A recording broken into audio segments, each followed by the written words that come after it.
World War II, The Call of Duty. Chapter 21. Onwards Ever Onwards, October to December 1944. Written by Liam Dale. Narrated by Liam Dale. Even the formidable Nazi propaganda machine could do little to make Germany's position appear anything but compromised by the beginning of October 1944. For the early part of the war, after Nazi tanks had first stormed into Poland, it appeared that Adolf Hitler was invincible, and as time went on, this was something that the German Führer not only believed but also took for granted. But ever since the Americans had entered the war to fight for the Allies after the Japanese bombing of the US naval fleet at Pearl Harbor, Hitler and his axis of evil had been put under increasing pressure on a global scale. So, to recap a lot of history to absorb, let's look again at the key points. In North Africa, by late 1942, the Germans had been defeated at the Second Battle of El Alamein as General Bernard Montgomery and the British Eighth Army had taken on Hitler's Desert Fox, General Erwin Rommel, and won. Montgomery's determination was equal to anything shown by the Germans to date, as typified on the eve of an earlier battle when he had destroyed all contingency plans for withdrawal, telling his officers, "If we are attacked, then there will be no retreat. If we cannot stay here alive, then we will stay here dead." It was this remarkable fighting spirit that was beginning to shine through for the Allies, whether fighting in the Europe or Pacific theatre of war, that was making all the difference. The tide was fast turning against Hitler. Taking on the might of the Soviet Red Army back in 1941 had also resulted in Adolf Hitler getting more of a fight than he'd bargained for. His plans to defeat Russia quickly and decisively through the summer months before the onset of the bitter Soviet winter were dashed as the invading Germans faced fierce resistance. By February 1943, the German Sixth Army had been destroyed after the Battle of Stalingrad, and at the Battle of Kursk later in the year, for the first time, the Nazis' devastating blitzkrieg tactics failed. Elsewhere, after the Allies' triumphant progress in North Africa, Operation Husky targeted Sicily, before pushing on to make a bid for mainland Italy. But by this stage in the war, Adolf Hitler's health was deteriorating, along with his military judgment. However, Hitler's position and that of his Axis compatriots was about to face the biggest threat to date as an Allied invasion force set off from the south coast of England to liberate France and start the push for Berlin. D-Day, June 6, 1944, was a major turning point, and had things not gone in the Allies' favour, the outcome of World War II might still have resulted in a Nazi victory. Even so, the Allies met pockets of German resistance, and despite the success of D-Day, Hitler was not going to give up without a fight. And as the summer of 1944, one of the most unseasonable on record, gave way to autumn, the Allies were all too aware that they still had a long, bitter, and very dangerous fight ahead of them. Meanwhile, in the east, the Russians were also playing their part, ruthlessly putting the operation, codenamed Bagration, into action. The aim of Bagration was to push all the German forces from what the Republic of Belarus is today back into Poland, and the results were brutal. Historians have described this operation as one of the bloodiest known to man, but more importantly for the Allies, it has also been described as the most calamitous defeat of all the German armed forces in World War II. The Red Army made rapid progress and soon reached Poland, decimating German army units as they went, inflicting casualties that went beyond 670,000, and with Hitler's forces fully stretched after D-Day, there was no chance of bringing in reinforcements. Such devastating German losses to the east in Operation Bagration, combined with those to the west during D-Day and the months after, quickly became a major cause for concern for the German people, and morale dropped to an all-time low. Hitler needed to do something, and fast, to prove that the Nazis were still in control, and he unveiled his secret weapon. The V1 had been in production since the beginning of the war, but it was only now that Hitler unleashed the powerful missile on his enemy. Hitler focused the V1s on London, where immense damage was caused. The devastation led to the immediate evacuation of all the children in London, but the British were very quick to deflect these attacks, and out of the 2,452 that were launched, the RAF managed to shoot down over a third. However, a reporting blackout by the British press meant that the Germans had no idea how successful the attacks had been, and although deadly, Hitler's secret weapon had come too late to win him the war. Back in France, a diminishing fuel situation was causing a problem for the Allies, and this stemmed from the lack of deep water ports to ship in supplies. Montgomery, now enjoying the rank of Field Marshal, was busy in the north, planning an advance into Germany from Belgium, but Eisenhower advised him to turn his attention to the port of Antwerp in order to open up a useful shipping harbour, which would improve the Allies' overall position. Montgomery, always difficult to command, went ahead with the advance he had planned, using the excuse that Eisenhower's strategy needed a combat supply, which was at that time unfeasible. Codenamed Operation Market Garden, Montgomery had pushed forward in late September with short, sharp, concentrated thrusts across the River Rhine. The Rhine was one of the biggest natural barriers that stood between the Allies and Germany, so Market Garden's biggest goal was to secure the bridges intact, which would allow for a fast advance towards Berlin. The market part of the mission referred to the large-scale airborne attack, which was vital for positioning, and the garden part referred to the ground troops. For the operation to be a success, these two forces needed to work together in perfect unison, but due to the lack of planning, problems began to arise. Previous operations as large as this took months to strategize and rehearse, but the preparations for Market Garden had been completed in just 1 week with no rehearsal and almost no tactical training.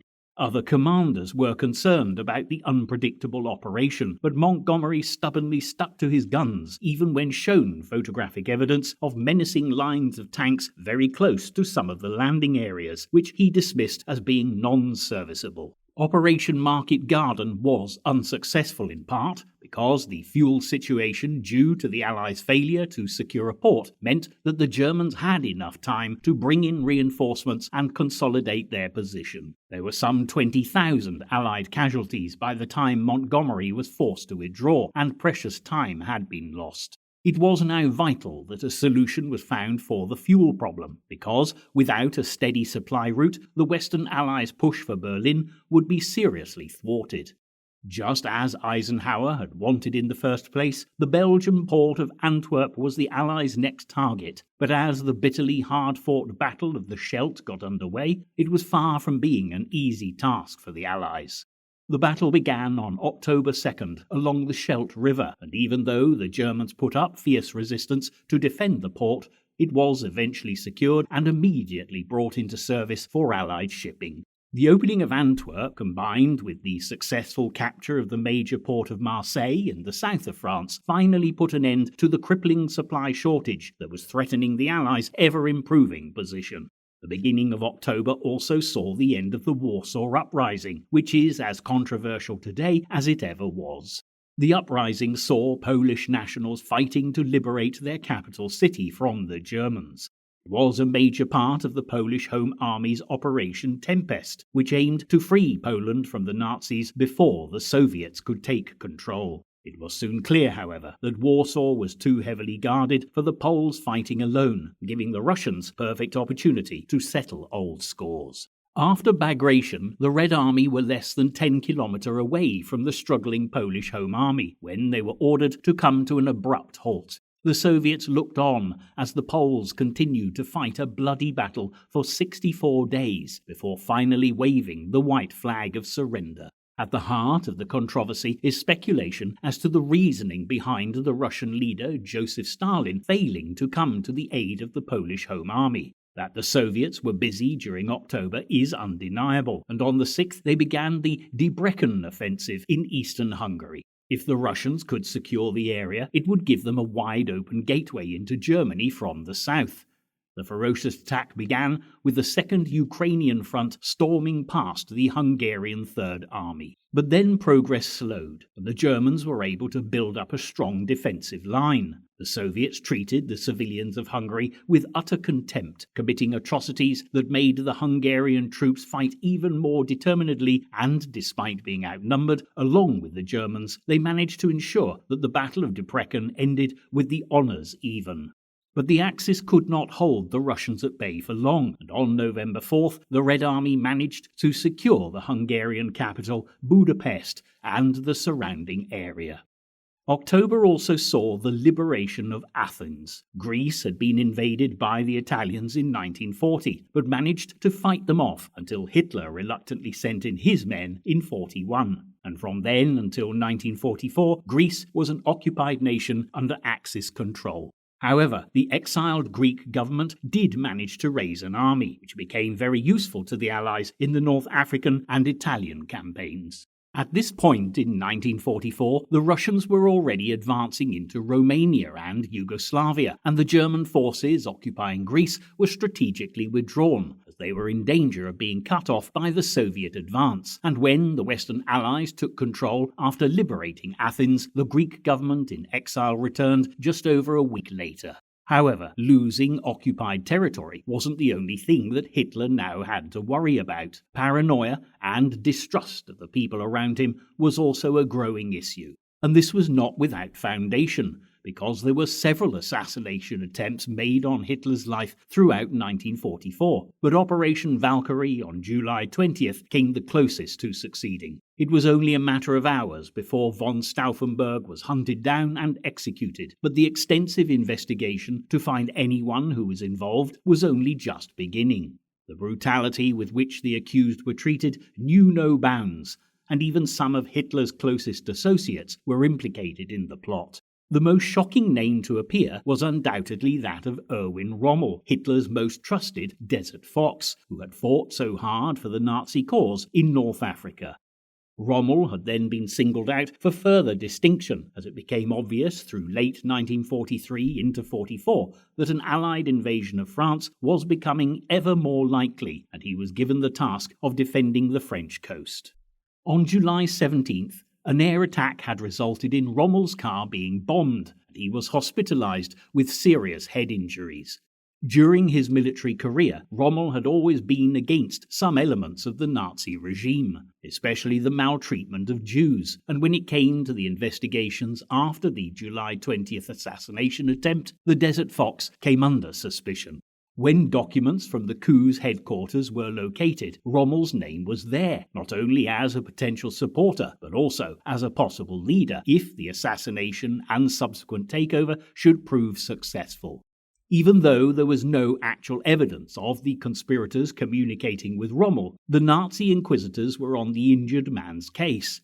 Unfortunately, while Rommel had been recovering in hospital, he had spoken out about his dissatisfaction with elements of Hitler's regime, and this was counted as positive evidence that he was a traitor to the cause. Head of the Nazi Party Chancellery, Martin Bormann, was convinced that Rommel was guilty and pressed for the case to be put to the People's Court. But on October 14, 1944, Rommel received a visit from two Nazi officers who had a proposition for him to consider. Rommel was, of course, highly respected and a hero of the German people, which is why, no doubt, he was given a choice. The officers informed him that he could either face Bormann and the People's Court, which would also mean the prosecution of his family and staff, or he could take his own life. The latter would mean Rommel received a state funeral, and his family would be given a full pension, and his death would be reported as that of a patriot. Rommel bid his family farewell and left with the two officers who just hours later phoned his wife to say that her husband was dead. The German people were told that Rommel had died of a heart attack, and as promised, he was buried with full military honours, with Hitler sending Field Marshal von Rundstedt as his representative. But as Rommel was laid to rest, the first major battle to take place on German soil was well underway at Aachen. The Battle of Aachen began on October 2nd, with the Germans fighting fiercely to defend their city, which was under attack by the Americans. Ironically, during September, the German commander of the city of Aachen had seen his men were going to be seriously outnumbered, so had offered to surrender to the advancing Americans.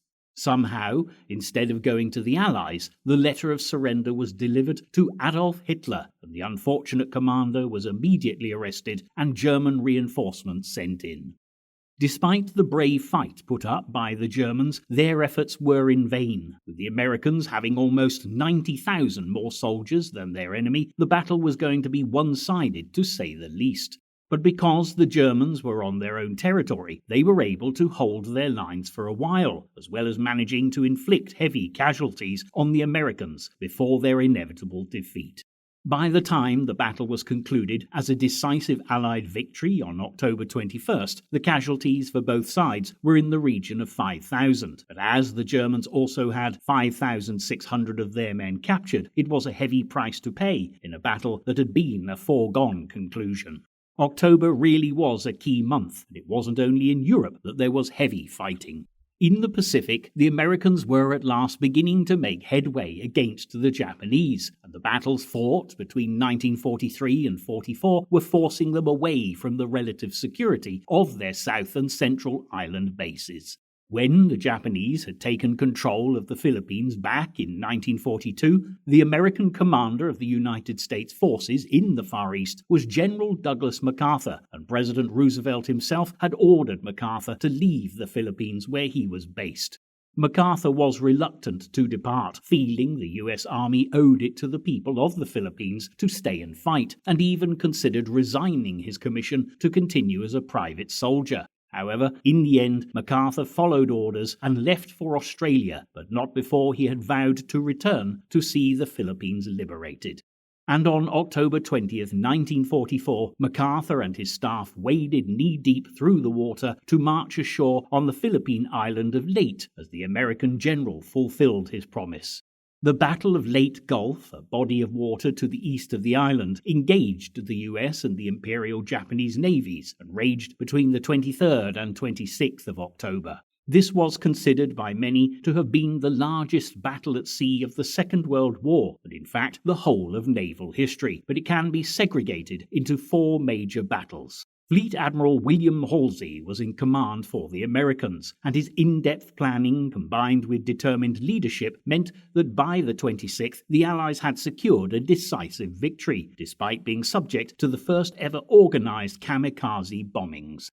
The troops now fighting for the island would be safe from a sea attack, and although there was still some way to go, the tide in the Pacific was definitely flowing in favor of the USA. Nevertheless, while the outcome in the Pacific was yet far from certain, the Western Allies were by this time beginning to believe that victory in Europe and the end of Hitler's reign of terror was in sight. As the Russian Red Army made swift and brutal progress, the Americans were discovering that fighting the Germans on their home territory was a dangerous business. A prime example was the Battle of Hurtgen Forest, an area that skirted the border between Belgium and Germany. After the immediate shock of D-Day, the Germans had managed to consolidate their positions and had built up their defences, which was at last slowing down the Allied advance.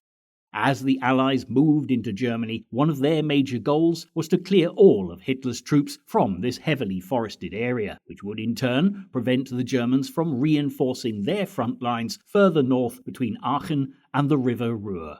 The engagement began on September 19th and became the longest-running battle on German ground in World War II. It was also destined to become the longest battle in US history, and as matters would not be concluded until February 1945, these really were the early stages. For the Germans, this was a vital piece of territory to hold, not least because Hitler was still planning a major comeback with his Ardennes offensive, which would become better known as the Battle of the Bulge. It was to be an important staging area for the many troops, vehicles, and armaments required to put the plan into action. The Americans naturally had their own agenda, including taking control of River Ruhr's dam, which could be opened to flood the entire area, something they might either want to do, or more importantly, prevent the Germans from doing. On October 5th, in a first major phase, the US 9th Infantry Division attacked the town of Schmidt, which was a significant link for the German supply chain. The battle was fierce, with both sides needing to hold their position, and it wasn't until October 16th that the struggling 9th Division was reinforced. In just 11 days, 4,500 American troops were lost, serving notice that the Germans were far from beaten, and as a result, the Allied reinforcements came thick and fast, capturing Schmidt by November 3rd. As well as determined German resistance, the terrain was also difficult, with Hürtgen being an extremely dense conifer forest with hardly any roads, restricting vehicle access. In the few clearings, the Germans had preset their guns to fire with deadly accuracy, and they had also been able to plant minefields that were covered by the winter snow of 1944.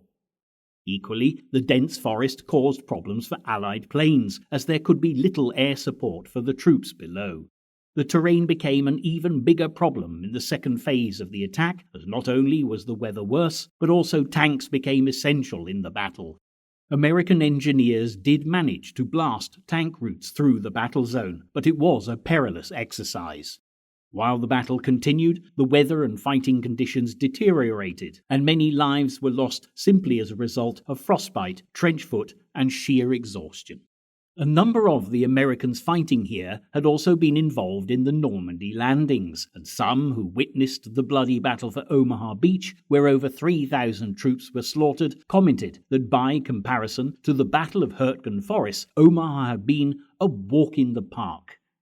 Out of the 120,000 American troops involved in Hürtgen, some 33,000 were killed or incapacitated, and although it resulted in an Allied victory, it was very costly, especially when you consider that German casualties were less than half those suffered by the Americans. As time went on, although the capture of Antwerp and its large port had improved the supply situation, getting fuel through to the Allies was continuing to be problematic. The Nazis were still occupying the surrounding areas, and Walcheren Island, with its vantage point overlooking the Scheldt estuary, was guarded by the German 15th Army. Field Marshal Montgomery gave instructions that the Scheldt area was to be targeted, and Operation Infatuate was put in place, with the task of removing the German threat to the Allied fuel supply route given to the 1st Canadian Army. The bombardment of the German defenders began at the end of October. It wasn't until November 1st that the Canadians landed on Walcheren. But the Germans continued to put up a fierce fight until slowly but surely the Canadians cleared each section and the final phase began on November 8th. After days of heavy fighting, some 40,000 German troops from Walcheren Island and the surrounding area surrendered as the Canadian soldiers completed their mission. By the end of November, the port of Antwerp was fully functioning and the Allies' fuel supplies were no longer in question. Shortly after the Allies' amphibious landings at Walcheren, other ports were also captured, and as the numbers rose, the stronger the Allied position became. The port of Zeebrugge in southwest Belgium had also been captured by the Allies in early November, marking the complete liberation of the Belgian nation. It was certainly bad news for Hitler and his vision of a 1,000-year Reich, but the German Führer was still not ready to give up his dreams of world domination. Once more, he turned his attention to attacking Great Britain as he unleashed the new improved V-2 missile on London. German engineers had been set to work improving the V-1, which had already dealt the people of Britain a bitter blow. However, the V-1 had given a warning of its arrival due to the loud buzzing sound it made, and refining the V-2 so that it was silent would improve its effectiveness dramatically. Speed and trajectory were also updated, which made it almost impossible for the V-2 to be shot down by anti-aircraft guns. The V-2 was the single most expensive project of Hitler's Third Reich, and at 100,000 Reichsmarks per rocket, the cost eventually became a problem, but not before Hitler, believing this to be a winning weapon, created 6,048 of these deadly rockets. There was also a tragic human price paid in the production of these weapons, as they were manufactured in factories manned by inmates of the Mittelbau-Dora slave labour camp, and some 20,000 workers lost their lives before Hitler's new rocket was ready to launch. The first V-2s were fired in August 1944, but it wasn't until mid-November that they really got on target, hitting Britain about 8 times a day. When attempts were made to shoot them out of the sky, the massive quantities of artillery shells raining down caused more damage than the rocket itself, and an alternative counter-offensive was needed. It was evident that once the V-2s had been launched, stopping them in their track was nigh on impossible, and the British knew that their only hope of destroying the rockets was to do so before they had even been fired. At first, the RAF attempted to bomb the mobile V-2 launch sites, but this proved to be prohibitively costly at a time when conserving valuable resources was of vital importance. The next plan put into operation was to misinform the Germans about the directions in which to launch their weapons. British intelligence worked tirelessly so that false impact reports were sent back, and eventually they managed to get the Germans directing the V-2 rockets to targets in less populated rural areas. Far from solving the problem, such measures just lessened the impact, and so late in the day, the most successful form of counterattack had to be the Allied advance towards Berlin, targeting the V-2 launch sites as they went, pushing them out of range. But this was going to take some time, and as 1944 drew to a close, the V-2s continued to be a very real threat to London and the surrounding areas. Despite the colossal expense of the V-2 project and the undeniable success of the attacks on London, Hitler's miracle weapon would make little difference to the outcome of the war. The spirit of the people of London remained optimistic, although the V-2s could hit at any time as they attempted to go about their daily business. More than 150 shoppers and staff were killed in a single V-2 explosion at a Woolworths store, and in total the V-2s claimed the lives of 2,754 British civilians and injured a further 6,500. As a device for punishing his enemies, Hitler's V-2s were certainly effective, but when it came to convince his supporters that the Axis powers could still win the war, despite hitting target after target, the V-2s fell short of the mark. It was now obvious that the Third Reich was crumbling, and even Hitler's highest-ranking officers were beginning to realize that all hope was lost. But like a wounded animal, the Nazi war machine could still inflict terrible damage and destruction. Hitler was determined to fight on, and as the German position was carefully scrutinized, plans were put in place for one last stand. But it would be a huge undertaking for the remaining troops. They were short of manpower. The Luftwaffe by this stage had been pretty much neutralized by the RAF, and as the Allies' fuel supply improved, the Nazis were left struggling after their Romanian oil fields had been bombed. Hitler knew that he needed to do something big. Even as he became daily more irrational, he would have realized that an outright victory was impossible, but he did believe that he could defend Germany in the long term if he neutralized the Western Front in the short term. As had already been proven, the depleted German units were no match for the brutal Russian Red Army, as their numbers were far too great, so Hitler turned his attention to a plan that would split the Allies, highlighting the difficulties they would face negotiating post-war agreements. He especially wanted the Americans and the British to splinter away from the Soviets, and he also believed that the tensions between Montgomery and the American generals could be exploited and used to his advantage. In his desperation, Hitler believed that all he needed to do was buy enough time to produce bigger and more powerful weapons. So, plans for a major offensive were drawn up. The military strategists offered many potential operations to Hitler, but only two were put forward for serious consideration. Both targeted the US Army, as Hitler believed that the American public, who'd been reluctant to back Roosevelt's plans to enter the war in the early days, would demand the withdrawal of their husbands and brothers from the European conflict if they were to sustain heavy losses and be defeated in a major battle. The first plan called for a two-pronged attack on the American troops in Aachen, with a further mission to encircle the US 9th and 3rd Armies as well. Eventually, it was rejected, as there was little chance of it causing an Anglo-American split.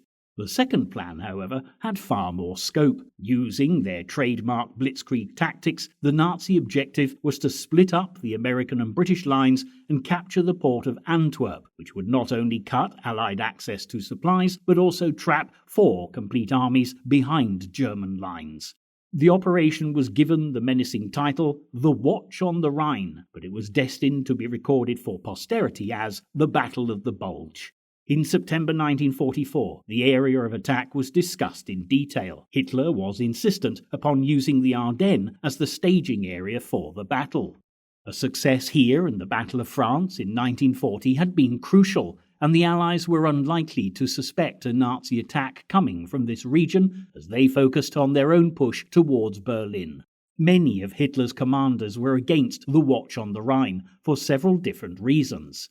Some felt that the mountainous terrain was simply too challenging. Others were concerned that if the weather was clear, then the powerful Allied air presence would be able to target the German ground forces with incredible ease, and with the Luftwaffe not able to compete in the skies, the plan would stand little chance of success. Even the commanders put in charge of the operation also had doubts. Field Marshals Walter Model and Gerd von Rundstedt believed that the additional task of capturing the port of Antwerp was too risky and offered an alternative strategy to Hitler, but he insisted that the battle plans go ahead unaltered. The Watch on the Rhine called for 45 divisions with extra units to form a defensive line once battle had commenced. With the manpower shortage the German army was suffering, they could only muster up 30 divisions, and this really was calling upon their last reserves. Full divisions of war veterans and young recruits were grouped together that, if matters hadn't been so desperate, would have been dismissed as unfit for active service. This really was Hitler's last chance to salvage anything from years of fighting. He had no choice but to risk all. The Nazis' diminishing fuel supplies were certainly a hindrance, and even pushed back the commencement date from November 27th to December 16th. But this was the very latest date possible if the attack on the Americans was to stand any chance of succeeding. Hitler could not afford for there to be any more delays. German intelligence had calculated that the most likely date for a Soviet attack to open up the road to Berlin would be December 20th. The Watch on the Rhine had to have started before this date, because Hitler was banking upon Stalin stalling his advance in order to see what the outcome would be if the Americans were attacked. It had been some time since the fates had smiled upon the Germans, and for this operation to go their way, luck would need to play its part. To begin with, the thick fog that blanketed the war zone was very good news for the Germans, as it meant that the Allies' air support could play little part in the battle. Also, the Germans managed to keep their plans highly secret, and the element of surprise would definitely give them a major advantage.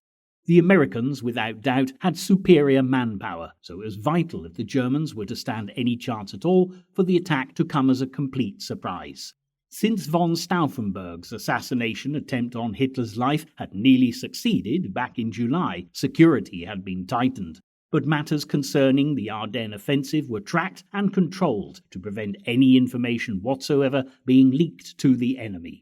Helpfully for the Germans, the French resistance didn't stretch as far as the Ardennes, which meant that the Allies couldn't rely on their local knowledge to pick up what was going on, and German radio traffic was kept to an absolute minimum.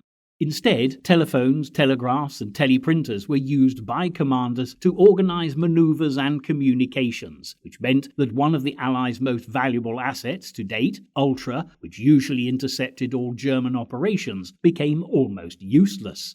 The Germans also employed similar tactics to those used by Eisenhower when he'd been planning Operation Overlord, with all movements that were linked to the Ardennes offensive carried out at night under a blanket of darkness. However, despite the lengths that the commanders went to, word did reach Allied intelligence of a possible large-scale German offensive operation, but the Allies could not see how such a course of action would be possible for the almost vanquished Nazis, and the warnings were ignored as they pursued their own agenda, pushing ever closer to Berlin. As a consequence, there was little aerial reconnaissance undertaken by the Allies, and Hitler's master plan quite literally went unnoticed. Beginning at around 5 a.m. on December 16th, a devastating bombardment on unsuspecting US troops based in the Ardennes was launched. All the Nazi divisions scheduled to join the attack followed on, and by 8 a.m. the battle was well underway. The thick fog that had set in the night before really helped the Germans, making an Allied air response unfeasible. But as conditions worsened, the fog proved less advantageous, as the attacking troops were forced to go at a much slower pace than had been hoped for. With the advantage of surprise, even with very limited troop numbers, the German divisions managed to encircle 2 American regiments in a pincer movement and forced them to surrender. All around, the fighting intensified, and the violent battle continued as the weather got increasingly worse and the German advance slowed yet further.